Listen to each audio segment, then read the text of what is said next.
मैं प्रभु को धन्यवाद देता हूँ। पिछले दिनों में हम लोग बुलाहट के संबंध में अध्ययन कर रहे थे और आज भी उस कड़ी में बुलाहट का पहचान उस व्यक्ति हमने देखा है कई प्रभु के दासों के द्वारा उस बुलाहट जो है व्यक्तिगत है। ये आप अलग अलग वचनों के द्वारा देखा है। उस उपलक्ष्य में भी एक दो वचन मैं पढ़ूंगा और उसके बाद जो बुलाहट उस व्यक्ति को मिला है सेवा के लिए, कलीसिया कैसे पहचानते हैं और कलीसिया की तरफ से क्या प्रतिक्रिया होती है या उस व्यक्ति को के साथ कैसे है व्यवहार, इस बात को हम समय के अनुसार देखेंगे। 8:05 तक का समय मेरा रहेगा, उसके बाद ब्रदर जोसेफ जॉन समय लेंगे। हम पुराना नियम से 2 उदाहरण, नया नियम से भी कुछ उदाहरण लेंगे। कॉल जो है, बुलाहट जो है व्यक्तिगत है। उस व्यक्ति को अपने जीवन में अनुभव करना है। उस बात को समय ने गवाते हुए हम निकालेंगे। निर्गमन की पुस्तक हम सबको बहुत ही परिचित वचन है, अक्सर हम पढ़ते हैं, विचार करते हैं, प्रचार सुनाते हैं। निर्गमन 3 का 10वां पद मात्र हम पढ़ेंगे, 3 का 10। इसलिए आ, मैं तुझे फिरौन के पास भेजता हूं कि तू मेरी इस्राएली प्रजा को मिस्र से निकाल ले आए। यहां पर बुलाने वाला परमेश्वर है और बुलाहट स्पष्ट है। उस बुलाहट में सुनने वाले मूसा को कोई शंका नहीं, मुझे बुला रहे हैं। देखो वहां पे जो शब्द दिया है, मैं तुझे फिरौन के पास भेजता हूं, मैं तुझे भेजता हूं, आई एम सेंडिंग यू। जब प्रभु की सेवा के लिए बुलाहट मिलता है, उस व्यक्ति को पक्का मालूम है प्रभु मुझे बुला रहे हैं। कई बार ये एक प्रभु के दास के वचन के द्वारा हो सकता है। जब मैं 1986 में एक YMEF कॉन्फ्रेंस अटेंड कर रहा था, तो वहां पे उत्तर भारत के बारे में, उस समय मैं उत्तर भारत आया ही नहीं था, सोचा भी नहीं था आने का, मेरा अपना पढ़ाई चल रहा था। उस समय एक प्रभु के दास उत्तर भारत के बारे में प्रचार किया, जो पिछले 2 हफ्ते पहले प्रभु में सो गया, दानियल विलियम्स अंकल।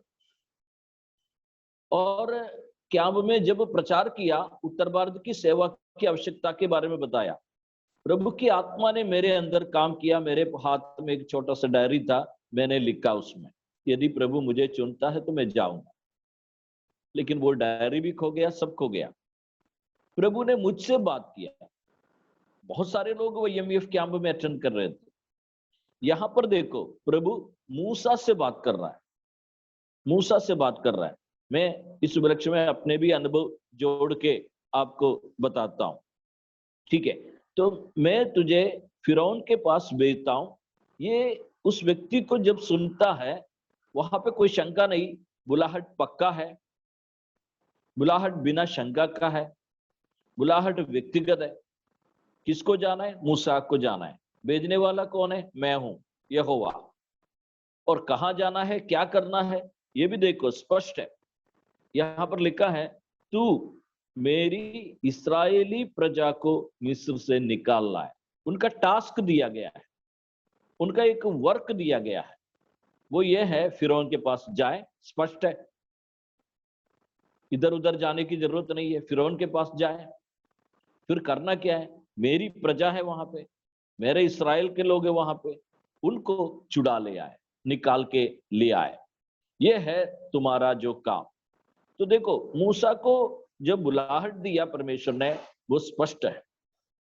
जब प्रभु की सेवा के लिए किसी को बुलाहट महसूस होता है, जब तक उसके अंदर शंका रहेगी उस विषय के लिए प्रार्थना करते रहना चाहिए। मुझे उस समय बुलाहट महसूस हुआ, लेकिन एक पक्का बुलाहट के रूप में नहीं, एक जनरल कॉल, उसमें मैं भी शामिल था, मैंने लिख के रख दिया। लेकिन बाद में जब पक्का बुलाहट आया, मैं याद किया, उस समय प्रभु ने मेरे से बात किया था। और देखो मूसा के यहाँ पर यही है, कुछ बहाना जरूर मूसा ने बताया, लेकिन बाद में मूसा तैयार हो गया, मिस्र देश में गया, वापस गया, फिरौन के पास गया, जो टास्क दिया गया उस टास्क को पूरा किया, इसराइलियों को निकाल के लाया, 40 साल जंगल में चलाया। तो वहां पे कोई शंका के बिना है, तो हम प्रभु के रास लोग हैं। हम लोग, हमको भी प्रभु अलग अलग समय में बात किए होंगे। क्या मेरा और आपका बुलाहट पक्का है? क्या कभी शंका हुआ इस बात पे, प्रभु ने मुझे वास्तव में बुलाया है? यदि आपको पक्का बुलाहट मिला है, देखो मैंने बताया संशय के तौर पर नहीं है, प्रभु का बुलाहट में कोई शंका नहीं रहेगा, आपको बुलाया है। और कोई कलीसिया बुलाता है, अलग बात है, कोई व्यक्ति आपको प्रेरणा दे रहा है, अलग बात है, उसमें आप शंका कर सकते हैं। और कई बार क्या हो जाता है, मिशनरी संगठन होता है, बाद में तैयार हुआ था, मिशनरी संगठन कई लोगों को भेज देता है, तू इधर जा, तू इधर जा।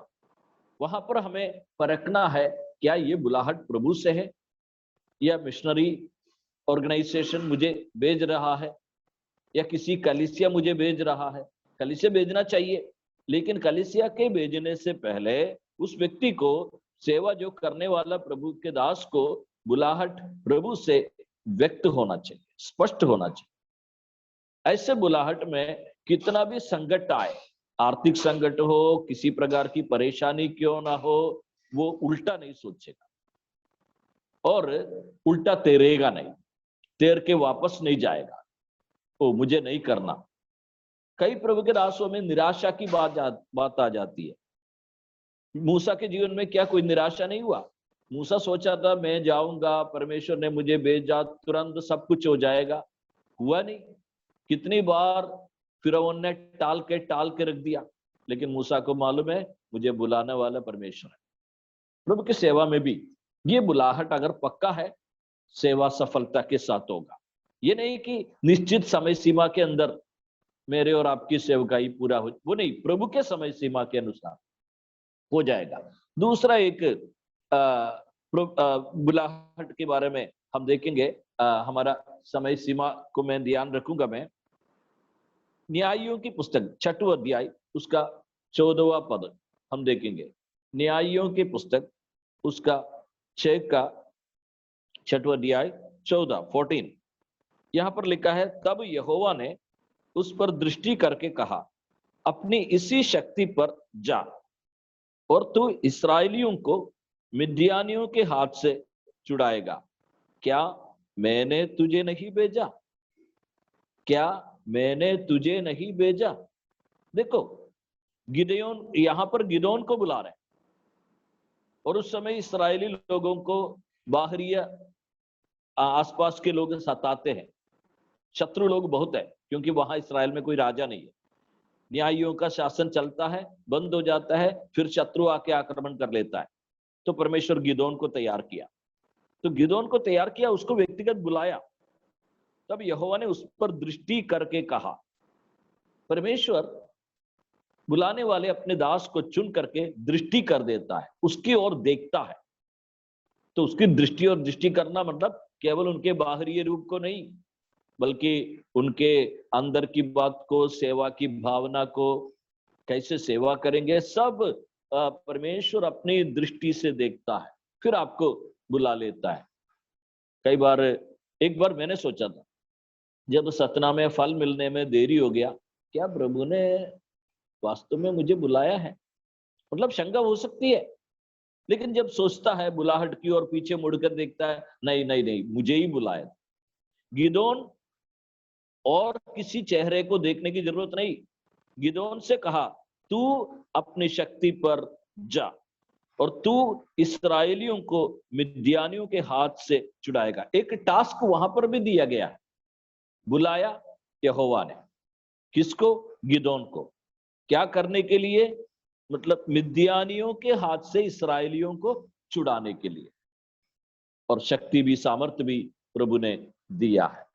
और नया नियम से भी हम देखेंगे, पतरस और अंद्रयास को जब बुलाया, मत्ती सुसमाचार 4 अध्याय, मत्ती सुसमाचार 4 का 18 से 20 तक हम देखने जा रहे हैं। गलील की झील के किनारे फिरते हुए उसने 2 भाइयों अर्थात शमयोन को, जो पतरस कहलाता है, और उसके भाई अंद्रयास को झील में जाल डालते देखा, क्योंकि वे मछुए थे। यीशु ने उनसे कहा, मेरे पीछे चले आओ, मैं तुमको मनुष्यों को पकड़ने वाले बनाऊंगा। वे तुरंत जालों को छोड़कर उसके पीछे हो लिए। पतरस और यूहन्ना इससे पहले प्रभु से मुलाकात कर चुके हैं। यूहन्ना रचित सुसमाचार 1 अध्याय में उस बात को देख सकते हैं। अंद्रयास यूहन्ना बपतिस्मा देने वाले का चेला था, और यूहन्ना बपतिस्मा देने वाले ने यीशु मसीह को परिचित कराया। अंद्रयास यीशु मसीह के पीछे जा करके उसके साथ रहा, पहचाना ये मसीह है, जा करके अपने भाई पतरस को बता दिया, हमको मसीह मिल गया है, हमने मसीह को पाया है। और पतरस को लेकर यीशु मसीह के पास लाया। तो इसी प्रकार उनका मुलाकात हो चुका है। लेकिन ये दूसरी हो या तीसरी हो मुलाकात है चेलों के साथ। यहां पर जो बुला रहे हैं, चेले होने की नहीं, चेला होना अलग बात है, लेकिन यहां पर सेवा के लिए बुला रहे हैं। और यहां पर देखो, उनकी ओर देखा, यीशु ने उनसे कहा। जनरल कॉल नहीं है, व्यक्तिगत कॉल है। यीशु ने उनसे कहा, किनसे? पतरस और अंद्रयास से कहा, मेरे पीछे चले आओ। ये इधर बुलाने का उद्देश्य नीचे दिया है, मैं तुमको मनुष्यों के पकड़ने वाले बनाऊंगा। टास्क वहां पर एक सेवा दिया है, एक मिशन है, सेवा के लिए बुला रहे हैं। केवल उसके पीछे चले आके एक साधारण चेला बनने के लिए नहीं, बल्कि सेवा करने के लिए उनको बुला रहे हैं। मैं तुमको मनुष्यों को पकड़ने वाले बनाऊंगा। क्योंकि उस समय यहूदी लोग जानते हैं, मछली पकड़ना ये लोग जानते हैं अच्छी तरह। तो मछली पकड़ने में बहुत ही क्षमाशील होना चाहिए, धीरज रखना चाहिए, संयम बरतना चाहिए, नहीं तो मछली नहीं मिलेगा।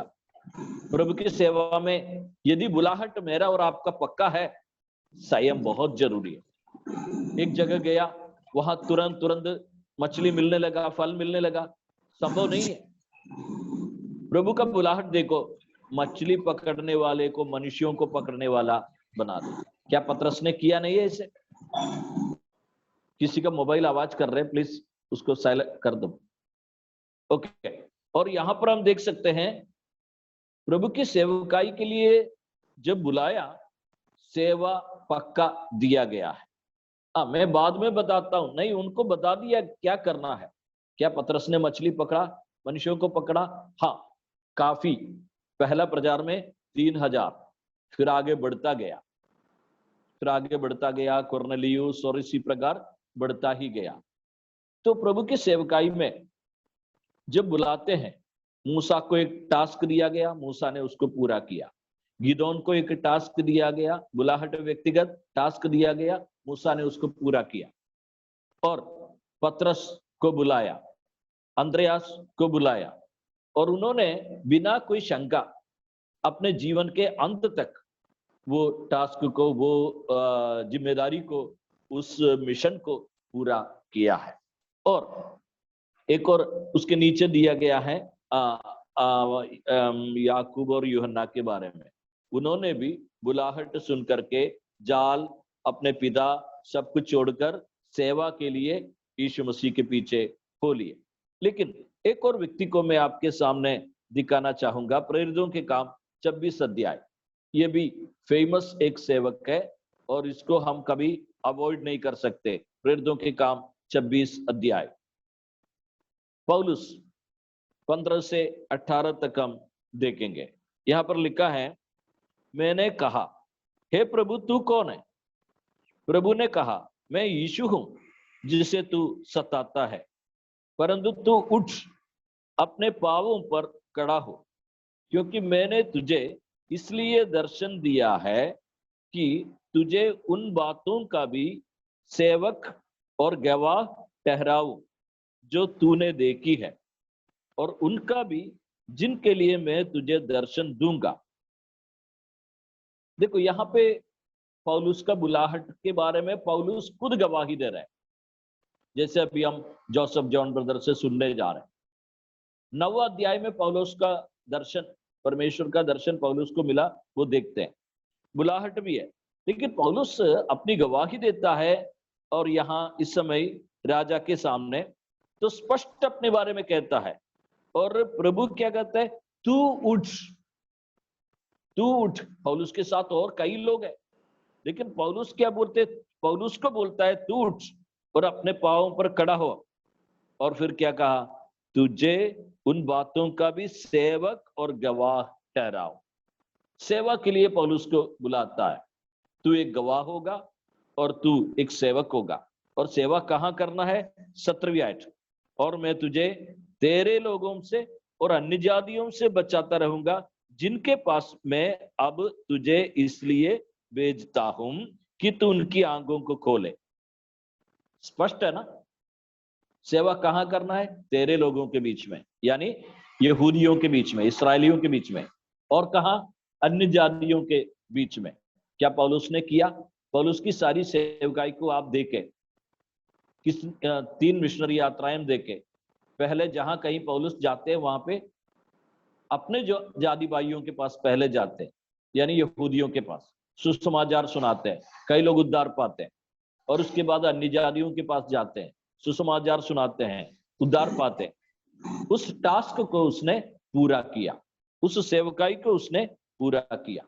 पौलुस भी अपने बुलाहट के बारे में स्पष्टी बताते हैं। तू, पौलुस से व्यक्तिगत, प्यारो, क्या अपने आप को जांच करें, आप कभी अपने जीवन में व्यक्तिगत बुलाहट महसूस किया है, या एक जनरल कॉल, किसी भी जगह कोई खड़े होकर या किसी सम्मेलन में कोई खड़े होकर प्रचार किया इसलिए आप निकल रहे हैं, या किसी और के तके देने के कारण निकल रहे हैं, किसी और के कलीसिया के कहने के कारण, कोई आर्थिक मदद देंगे तुम सेवा करो, ऐसा कोई ऑर्गेनाइजेशन के कारण नहीं।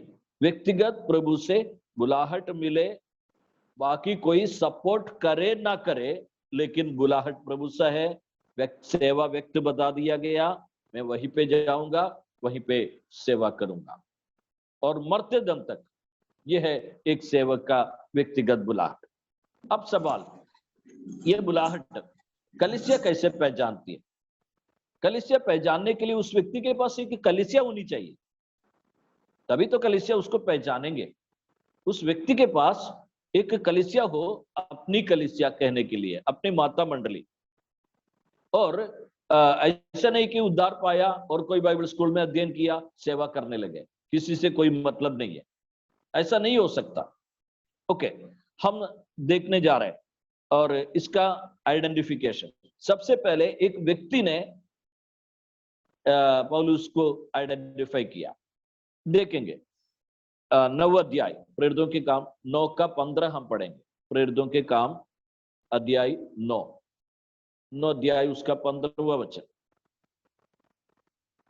यहां पर लिखा है, परंतु प्रभु ने उससे कहा, तू चला जा, क्योंकि वो तो अन्य जातियों और राजाओं और इसराइलियों के सामने मेरा नाम प्रकट करने के लिए मेरा चुना हुआ पात्र है। ये अनन्यास को प्रभु समझा रहे हैं या बता रहे हैं, प्रकट कर रहे हैं, पौलुस मेरा चुना हुआ पात्र है। प्रकट क्या करने के लिए? इसराइलियों के सामने और अन्य जातियों के लिए मेरा प्रकट करने के लिए मेरा चुना हुआ पात्र है।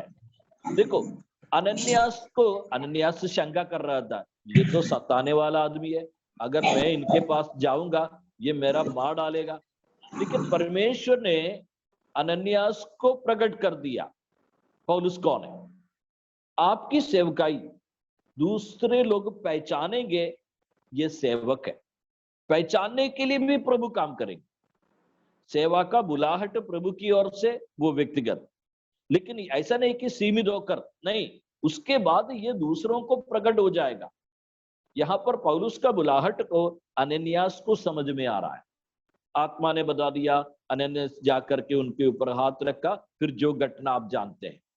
तो यहाँ पर स्पष्ट है, अनन्यास को प्रभु ने बता दिया कि पौलुस जो सेवा कर रहा है प्रभु की ओर से बुलाहट पाकर कर रहे हैं। और कलीसिया पहचान लिया है। 13वां अध्याय, ये भी वचन हम अच्छी तरह जानते हैं। 13वां अध्याय 1 से लेकर कुछ वचन पढ़ेंगे।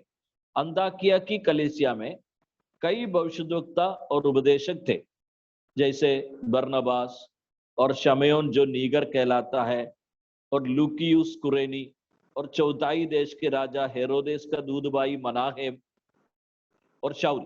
जब वे उपवास सहित प्रभु की उपासना कर रहे थे तो पवित्र आत्मा ने कहा, मेरे लिए बरनबास और शाऊल को उस काम के लिए अलग करो जिसके लिए मैंने उन्हें बुलाया है। तब उन्होंने उपवास और प्रार्थना करके उनके ऊपर हाथ रखकर उन्हें विदा किया। कलीसिया पहचान रही है, कलीसिया को पहचान हो रहा है पौलुस और बरनबास प्रभु की सेवा के लिए बुलाया गया है। और ये एक यात्रा करने वाले लोग, मिशनरी यात्रा करके सेवा करने वाले लोग। पवित्र आत्मा ने स्पष्ट कलीसिया को आदेश दिया, समझाया। और इतना नहीं, क्या कलीसिया ने कुछ नहीं देखा, उनकी सेवकाई को देखा है। उस बात को आपको समझने के लिए 11वें अध्याय में आना पड़ेगा। उसका 11वें अध्याय का 25-26 वचन हम देखेंगे। 11वां अध्याय 25-26। तब वह शाऊल को ढूंढने के लिए तरसुस को चला गया। जब वह उससे मिला तो उसे अंताकिया ले आया। और ऐसा हुआ कि वे 1 वर्ष तक कलीसिया के साथ मिलते और बहुत लोगों को उपदेश देते रहे। यहां पे देखो, बरनबास पहचान लिया पौलुस सेवक है, एक बहुत ही उत्साहित सेवक है, जान गया, वेरी एक्टिव। तो पौलुस को ले आएंगे, अंताकिया में बहुत बड़ी सेवकाई होगी। और ये दर्शन बरनबास को मिला। बरनबास तरसुस गया, तरसुस पौलुस का जगह है। वहां जाकर के उसने क्या किया, पौलुस को लेके आया, शाऊल को लेके आया। और 1 साल तक, पूरा 1 साल तक पौलुस और बरनबास मिल करके अंताकिया में प्रभु की सेवकाई किया। बाद में अंताकिया उनका माता मंडली, अपनी कलीसिया के रूप में हो गया। क्योंकि 13वें अध्याय में हम इस बात को देखते हैं।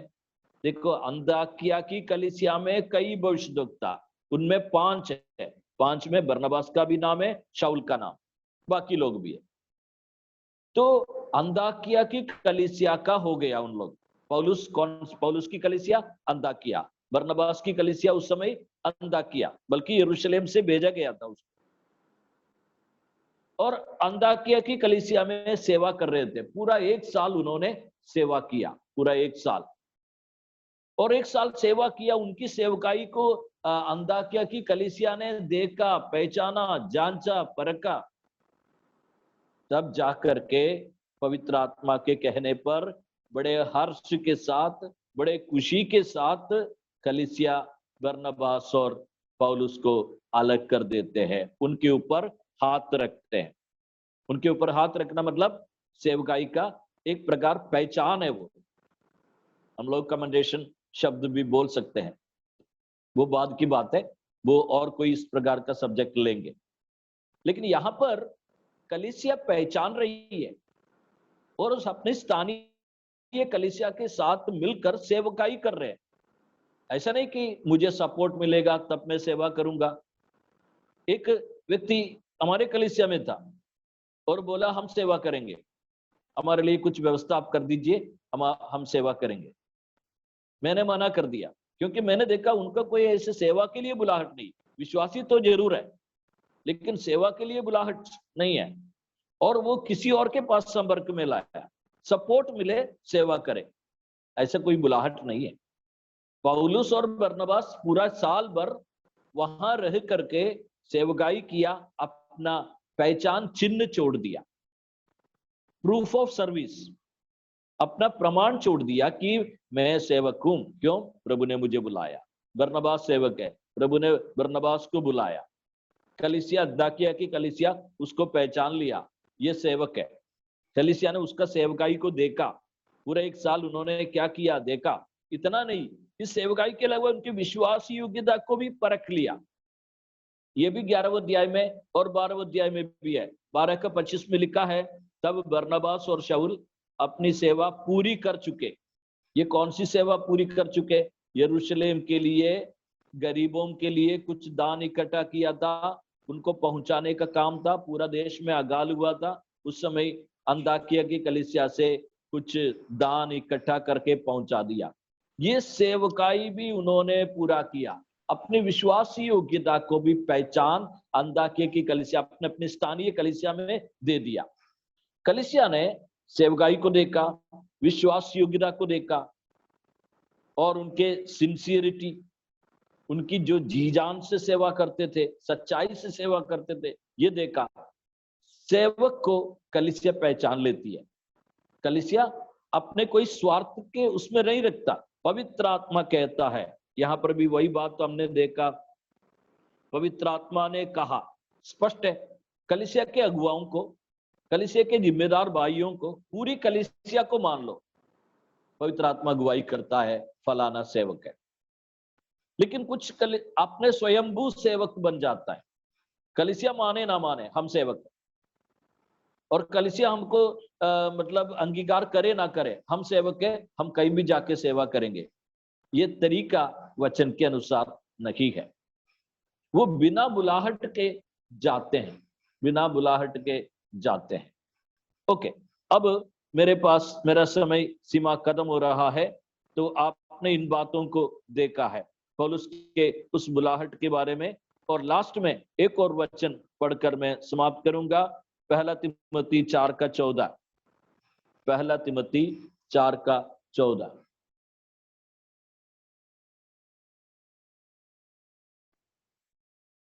यहां पर लिखा है, एक और हाथ पहचान उस वरदान के प्रति जो तुझ में है और भविष्यद्वक्ताओं के द्वारा प्राचीनों के हाथ रखते समय तुझे मिला था, निश्चिंत मत रख। यहां पर एक शंका हो सकती है। यहां पर तीमुथियुस को कहता है, तेरे ऊपर हाथ रखने से वरदान। कौन सा वरदान है? 13वीं आयत में यहां पर लिखा है, जब तक मैं ना आऊं तब तक पढ़ने और उपदेश देने और सीखने में, पढ़ने, उपदेश देने, सीखने में, ये तीमुथियुस की सेवा है। उसके लिए प्राचीनों के हाथ रखते समय प्राचीन लोग तीमुथियुस को पहचान लिया, ये सेवक है, ये उपदेश दे सकता है, ये सिखा सकता है और ये प्रचार कर सकते हैं। और उन्होंने पहचान लिया, उनके ऊपर हाथ रख दिया। प्रभु के नाम की महिमा हो। जो वचन हमने पढ़ा है, प्रभु का सेवक का बुलाहट व्यक्तिगत, और दूसरा कलीसिया उसको पहचान लेती है और निष्कपट सेवा कलीसिया के सामने करते हैं, दिखाने के लिए नहीं, सेवा करते रहता है। कलीसिया पहचान लेगी, कलीसिया को पवित्र आत्मा बात करेगी। यदि कोई कलीसिया हठीला है तो भी पवित्र आत्मा उनको समझाएंगे। प्रभु के नाम की